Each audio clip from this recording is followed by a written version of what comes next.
Welcome home! Oh, did I spook ya? Sorry about that. I pulled in just a little after you, so I thought I could catch up if I hurried. Not my fault that you're that easily spooked. Hey! I thought we agreed on no violence in this household. Ow! Ow. Okay. Truce. You're a mean one. Uh-huh. Nasty. Hey, you put that hand down. Don't think I don't see that. Huh? Well, I was supposed to get home earlier, but Mrs. Davis, that old crone living a few houses down. Yeah, that one. She asked if I could run some errands for her while I'm out, so I did. Nah, I still think she's an old prune, don't get me wrong, but you know me. I've always found it hard to say no to people. At any rate, she's not gonna be a problem anymore, so there is that.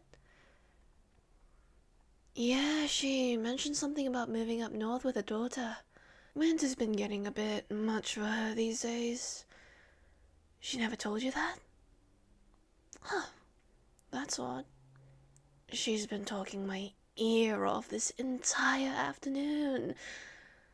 Never thought I'd see the day where she'd pass off the chance to gossip, though I'm sure if you stop by, she'll gladly tell you about that in great detail. Oh, you should have seen the look on your face when I said that. Priceless! Now, how about you go freshen up? I can get dinner started while you do. You sure? I know it's your turn to do it tonight, but you've had a long day and all. I can get it done instead. Alright, tell you what. How about this? We can both get dinner tonight. It'll be a lot faster that way. Besides, it's been a while since we made anything together, so this should be fun. You can be my sous chef. Okay, you do have a point. We're equally as bad. So, what are we thinking? Chicken? Fish? Pasta. Yeah, I can do pasta. I'll get the ingredients. Yeah, ingredients. Hey, don't laugh at me. It's been a long day, okay? Sure. Like you've never misspoke once in your life. It's okay. I got it. What else do you want to add into it? Mushrooms? Yeah, okay, I'll get that too. And that's about it. Shall we begin, chef? Yes, chef. I'm ready too, chef.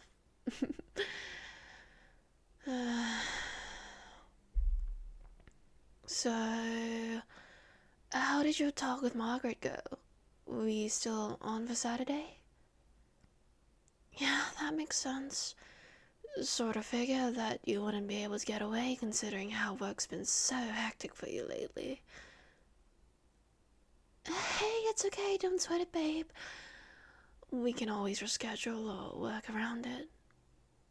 Besides, come to think of it, now probably isn't the best time to be going out anywhere in the first place. Especially not after your team found the freshly made nest of, one of those things. It's crazy to think how quickly those monsters managed to get past defenses and integrate themselves among us. Management had a field day with it, I'll tell you that. So much time spent covering everything up, but not enough spent on actually catching those buggers. It's ridiculous. At least they made it a point to install panic buttons in everyone's homes. I mean, with us living way out here, help would still take a while to arrive, but this'll get it through faster. Your best bet in the meantime would have been to do whatever you can to delay the inevitable.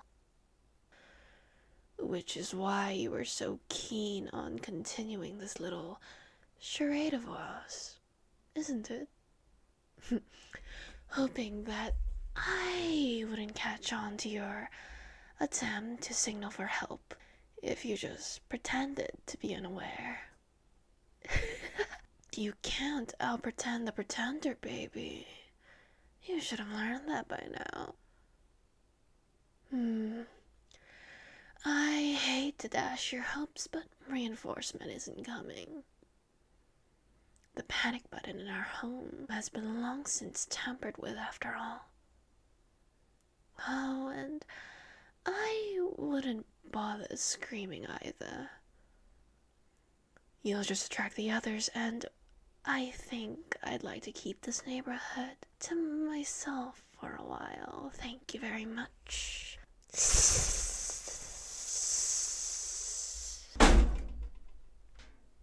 Come on now.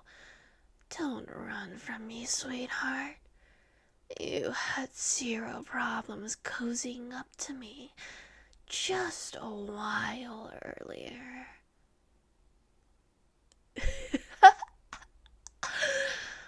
How'd you find out?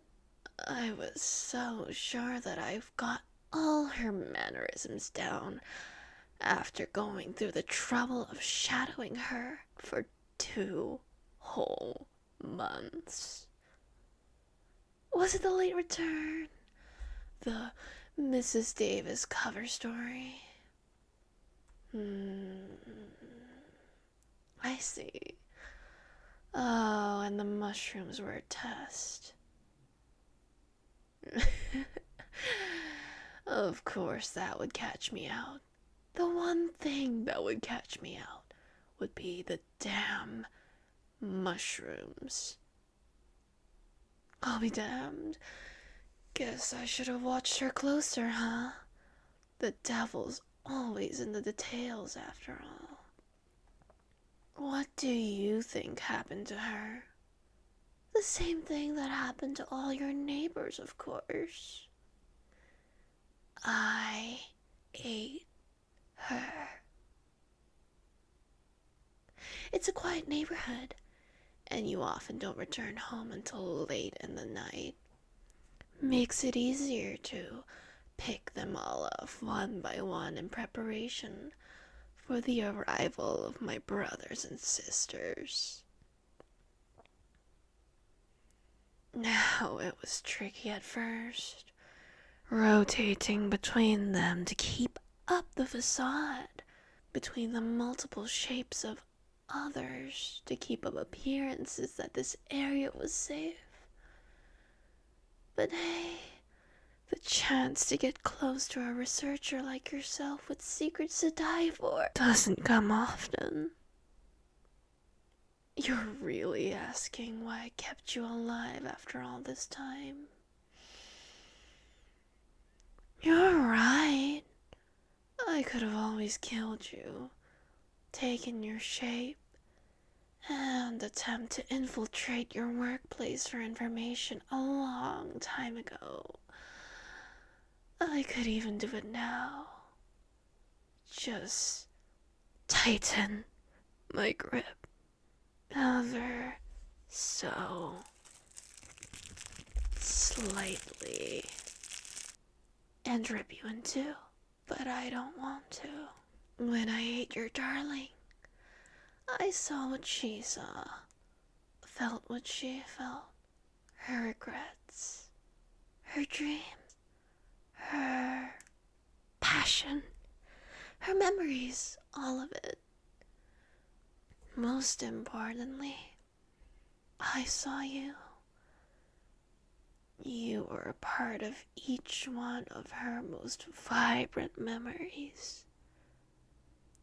You gave her warmth. You gave her comfort. She's been condemned on her bravery quite often throughout her life. But there were times when she didn't need to be brave. She just needed to be safe. And you understood that. You gave her that safety without once judging or thinking poorly of her. You gave this relationship your all. But the same couldn't be said about her, could it? All that sneaking around, hiding secrets. You never really understood what goes on in her head, and it scared you to know that she could just up and leave one day, didn't it? Don't try to lie, darling. I can see it in your eyes. You know exactly what I'm talking about. It must have been so painful to lie in bed at night beside someone you love, listening to their breathing, soaking in their warmth, and yet still feel so terribly alone. And after some point, you don't even know if you're staying because you love her, or if you're just afraid of losing everything you fought so hard for. There's no reason someone as wonderful as yourself should be stuck waiting for the day you outlive your usefulness to others. There's no reason you should be stuck questioning if it's you she loved, or if she just loved the false idea of you being able to fix her. I'll be honest, when I first got here, I shadowed the both of you, so I could get in on the organization's plans to hunt my people down. But the closer I got to you, the more I thought, why shouldn't I be looking for more? You're interesting, you're intelligent, and you deserve better. Better than all she could ever give you. And I could be the one to do just that. We could be equals. This doesn't have to end in bloodshed, babe. I know you're angry. I know you feel betrayed and scared. And I know I'm going to have a lot to make up for, given all that was necessary to get us to this point. But just as I've learned to value you, you will learn to do so eventually. You'll learn to love me. Don't be so quick to say never. I'm sure you'll change your mind soon enough. Once my family's all here.